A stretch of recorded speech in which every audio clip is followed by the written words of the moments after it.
break, your kids may relax at home, or maybe you'll even take a vacation as a family. Well, there are many additional opportunities for educational experiences for your kids this spring break season. Joining us now is Brandon Shamoun, Assistant Director of Student Involvement at Wayne State University, as well as Niharika. Sorry, I have the list right here. As well as Niharika Dantuluri, Student Coordinator, as well as Sara Ellias, Student Coordinator, all appearing to talk about alternative spring break through Wayne State University. Thank you all for joining us today. Thanks for having us. Appreciate having you all on. So, Brendan, let's start with you. Can you tell us exactly what alternative spring break is and what was the inspiration for alternative spring break Detroit? Yeah, so here at Wayne State, we try to think a little bit outside of the box. The program's been happening for about 17 or 18 years. And it's really an opportunity, like you said. So some folks like to go out on vacation. Some folks like to just sit at home or take some extra hours at work. This program is really designed to allow our students to get back to the city that they are learning in. So it's a 6-day, 5-night program where our Wayne State students are held, it's a lock-in program, kind of like a camp style. And they're giving back to the city by volunteering at different nonprofits in the area. And we try to specifically not be in Midtown and downtown to support our outside neighborhoods within Detroit, in Highland Park and Hamtramck. So, Sara and Niharika, as students at Wayne State University and being affiliated with Wayne State, being downtown in the city of Detroit, and having participated yourselves in the alternative spring break program, for the two of you, what has it meant for both of you to have been involved in a program that's giving back to a city that you're spending critical years of your life and building memories in, having been students at Wayne State? It's been a really special experience because, well, sometimes you'll visit an organization or something or a nonprofit to volunteer. ASBD allows you to really immerse yourself within the service activities and Detroit, so the city overall. And if you develop a new perspective of the city, of many different facets of how the city works, and it's a really valuable program. We also try to immerse ourselves in as much of Detroit that we don't get to see as students. So Wayne State's in Midtown, and a lot of the satellite campuses are around the same area. So getting to experience not just nonprofits, but local mom and pop shops for food, and getting to explore Detroit on foot rather than driving in and out on the freeway is a completely different experience. And I've definitely gotten to know and come to love the city a lot differently than I would have just as a student.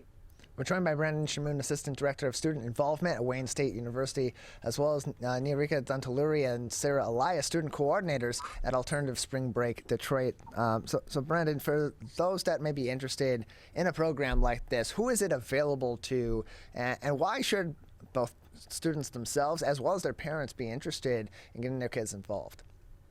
Yeah, so this program is open to any Wayne State student registered during the winter semester. You can be a first-year student coming into Wayne State for the first time this semester, or you can be a medical student at our med school. You can be a post-bachelor student. As long as you're taking at least one credit, you're officially a Wayne State student and you're able to register for the program. Applications typically go out in January. And then we've been planning this since last semester, and our program starts on Sunday, this coming Sunday, and it's held until Friday. And why should students and parents be excited to join this program? It's a bit unique. A lot of universities do alternative breaks programs. We do alternative spring break Detroit. We stay in our backyard. A lot of schools are coming to Detroit, coming to other areas, other big cities, moving out from where they're housed and going to help other cities. We really saw an opportunity back years and years ago when the program started to not have our students support other cities, but instead support our backyard. And so it's a way for new students or even just students that have been here to see Detroit in a different perspective and a different view, but also you get to meet at least 40 to 50 other students. So if you're walking in with maybe not being well connected to the university or not having as many friends as you would like, you automatically get to have 40 to 50 other friends because you're literally with them every day of the week for the program for 6 days, volunteering, eating, waking up, etc. With this group of students, and you build a cohort of students. And year after year, I always hear that their students are still in contact. I did the program about 10 years ago as a student, and I'm still in contact with some of those students within my program year. So it's a really cool opportunity to not only get to see Detroit, but get to experience and learn more about yourself as well and meet other folks. So Niharika, let's start with you. There's so many different options for people what they will do over their spring break, whether it's just relaxing at home, catching up on some schoolwork, going on a vacation. For you specifically, what inspired you to join Alternative Spring Break and then to become a student coordinator for the program also to help organize Alternative Spring Breaks in the future? Actually, one of my friends did it her freshman year and then got me started. This is now my 5th or 6th year, and I'm a graduate student, and I became a student coordinator to work with Sarah one last time before we both graduated. And ASPD has always held like a close and special place in my heart after the first time. Like Brandon said, you really get to know these people when you get locked into a room with them for 6 days. But more importantly, I got to see parts of Detroit that I never would have seen sitting at home. Like most people usually love to see Midtown and downtown because that's where the big tall buildings are. That's where the fancy art galleries are. But there's so much going on in Detroit. There's so much history in Detroit beyond just the little hub that is Wayne State. And getting to see a different part of it every single year brings me back again and again.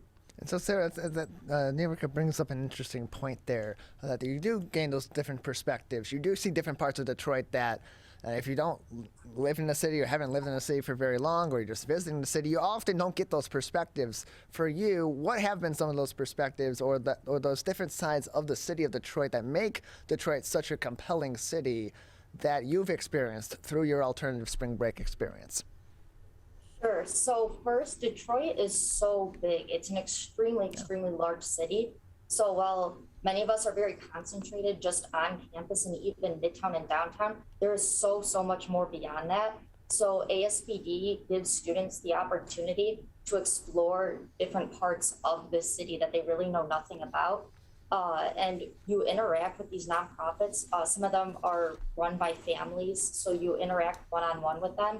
And I think it's very unique to Wayne State because we have a personal connection, like going to school here.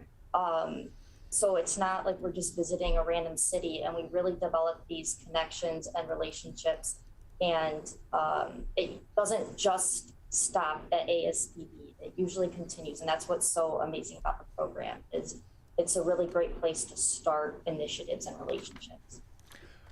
We're joined by 3 people from Alternative Spring Break through Wayne State University joining us on the MegaCast. And so you do have an event coming up this weekend set on Sunday, March 13th, as well as on Friday, March 18th for Alternative Spring Break events. Applications are closed to join Alternative Spring Break for 2022. But Brendan, if there are people that are interested in joining, are there still opportunities to come along on some of these projects this weekend, or what opportunity is there to then look into next year if they want to join Alternative Spring Break?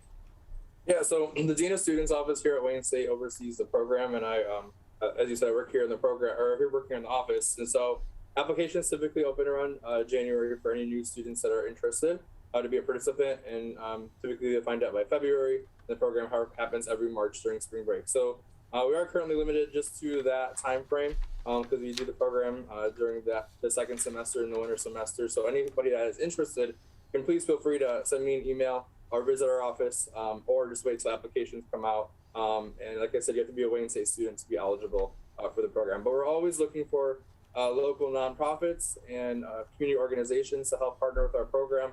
Like I said, we partner with Detroit, Hamtramck, and Highland Park organizations. And so before we go, anything else from any of the 3 of you that our audience should know about the Alternative Spring Break program through Wayne State University?